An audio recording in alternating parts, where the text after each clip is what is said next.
Bismillahirrahmanirrahim. Assalamualaikum warahmatullahi wabarakatuh. Selamat pagi anak-anakku semua. Bagaimana kabarnya hari ini? Sehat? Alhamdulillah. Semoga kalian semua dalam keadaan sehat, semangat, dan luar biasa untuk hari ini. Berjumpa kembali dengan Bapak Ari pada pembelajaran kelas 3. Untuk hari ini kita akan belajar tema 8 Praja Muda Karana, subtema 4 Aku Suka Berkarya, pembelajaran yang kedua. Sebelum kita mulai pembelajaran, alangkah baiknya kita berdoa terlebih dahulu agar semua ilmu yang kita dapatkan bermanfaat. Berdoa mulai.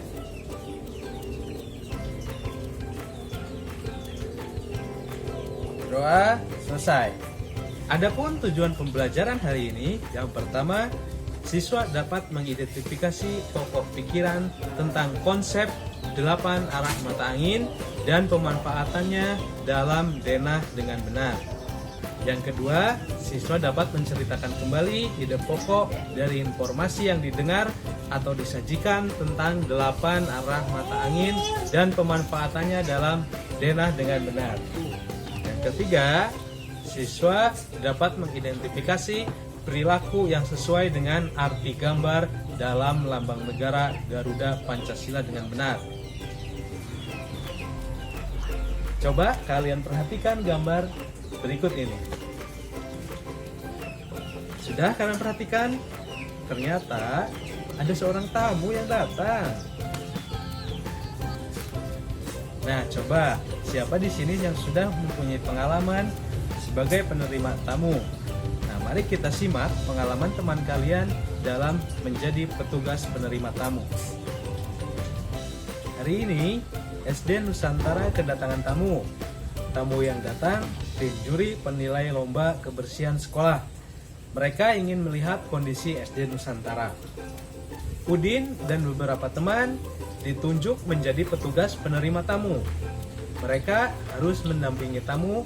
Mereka juga bertugas memberikan penjelasan tentang SD Nusantara. Udin dan teman-teman berbagi tugas menerima tamu. Pembagian tugas berdasarkan denah sekolah yang sudah disiapkan. Udin dan Lani bertugas menjelaskan bagian utara sekolah.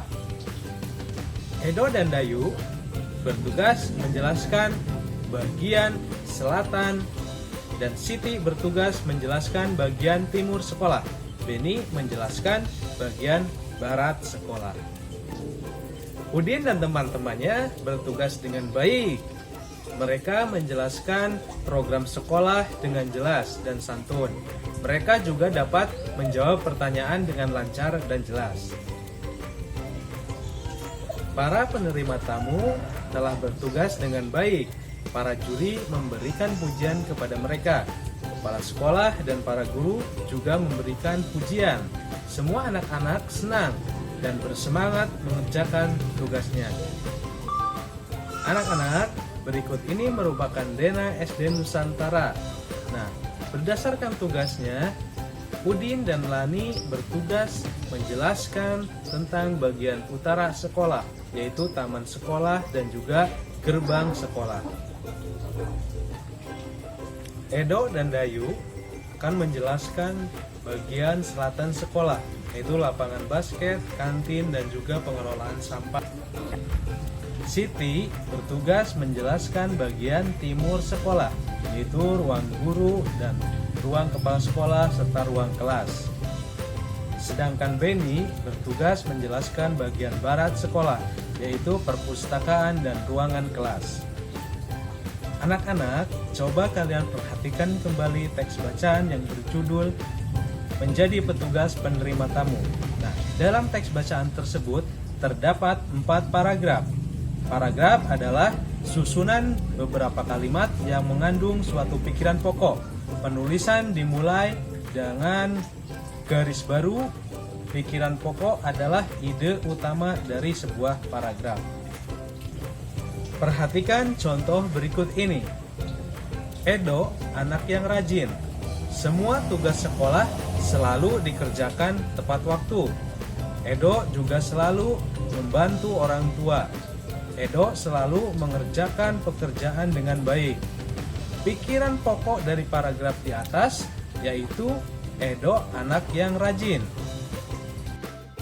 Anak-anak, pasti kalian masih ingat pikiran pokok pada paragraf pertama menjadi petugas penerima tamu, yaitu SD Nusantara kedatangan tamu.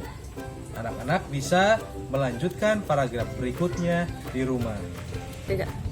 Baik, kita perhatikan kembali teks bacaan tentang menjadi petugas penerima tamu. Nah, dalam teks bacaan tersebut, sikap anak-anak SD Nusantara sesuai dengan nilai-nilai Pancasila. Mereka mengamalkan nilai Pancasila dalam kehidupan sehari-hari. Mereka bekerja bersama-sama dalam menerima tamu. Kerja sama yang baik akan membuahkan hasil yang baik. Para tamu merasa senang berkunjung ke SD Nusantara. Udin juga mampu membagi tugas dengan baik. Nah, semua anak terlibat dalam melaksanakan program kebersihan sekolah. Semua anak ikut berdiskusi untuk menentukan program kebersihan sekolah. Semua anak mendapat kesempatan memberikan pendapat. Nah, coba perhatikan bersama-sama. Berikut ini adalah bunyi dan simbol lambang Pancasila. Sila yang pertama merupakan ketuhanan yang Maha Esa, dilambangkan dengan lambang bintang. Sila yang kedua, kemanusiaan yang adil dan beradab, dilambangkan dengan gambar rantai. Sila yang ketiga, persatuan Indonesia, dilambangkan dengan pohon beringin. Sila yang keempat, kerakyatan yang dipimpin oleh hikmat kebijaksanaan dalam permusyawaratan perwakilan, dilambangkan dengan gambar kepala banteng. Sila yang kelima, keadilan sosial bagi seluruh rakyat Indonesia, dilambangkan dengan gambar padi dan kapas.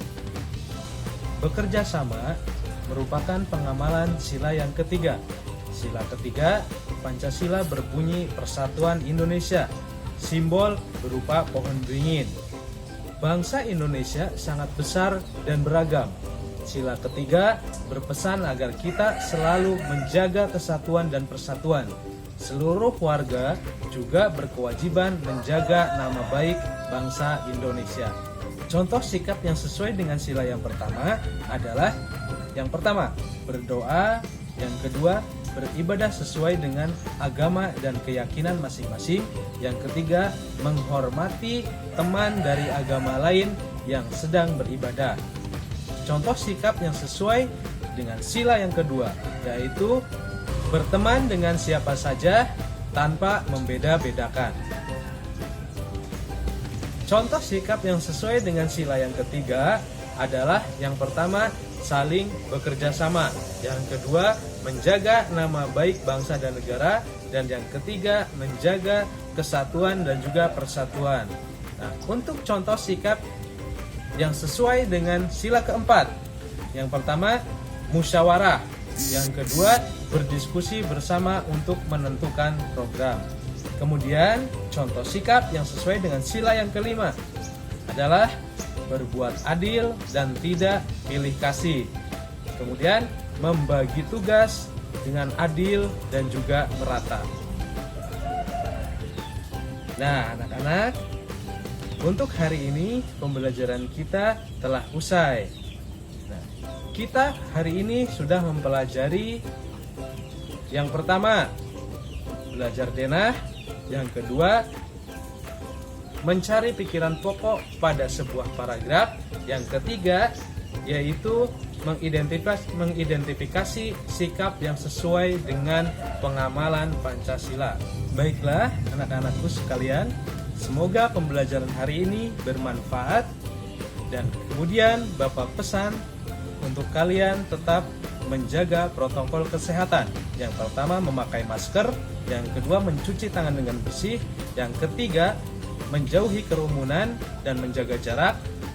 Tentunya kalian harus selalu memperhatikan kesehatan dan juga protokol kesehatan. Baik, Bapak akhiri untuk pembelajaran hari ini. Wassalamualaikum warahmatullahi wabarakatuh.